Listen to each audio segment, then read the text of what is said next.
This waterway near Port Harcourt, the capital of Rivers State, is one of the busiest in the Niger Delta. Passenger boats and merchant vessels frequent it, but it's also heavily patrolled by Nigeria's Civil Defense Corps looking for smugglers of illegally refined fuel. We join the Corps patrol boats on the hunt for vessels ferrying illegally refined fuel. It's nearly impossible to distinguish between smugglers and regular merchants, so each vessel is treated with suspicion. After several hours on the hunt, the Corps storms this barge, and their suspicion is proven right.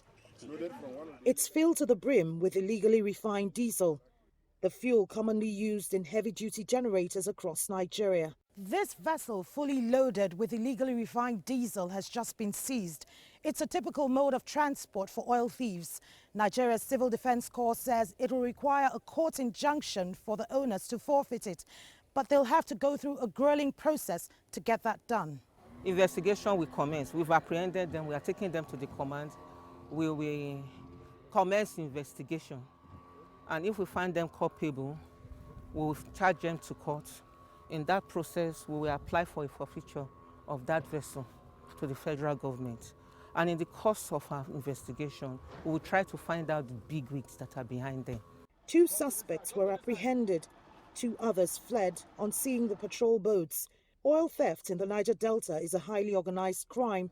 The suspects say they never get to know who they work for. So this very one now, he sent us to Billy to go and load from somebody there. The man called Chairman, but I don't know his personal name.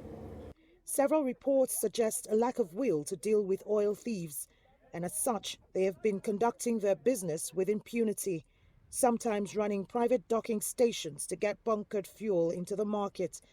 This docking station on the fringes of Port Harcourt City was forcefully seized from oil bunkering rackets by Civil Defense Corps. This place is called Ogbogoro. In those days, it used to be a big market for illegally refined petroleum products. But we got to know about it.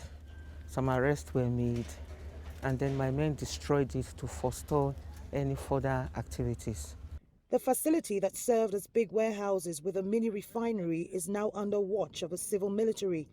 Nigeria is supposed to be exporting some 2.2 million barrels of crude oil per day, but it struggles to maintain a steady supply of half of its capacity.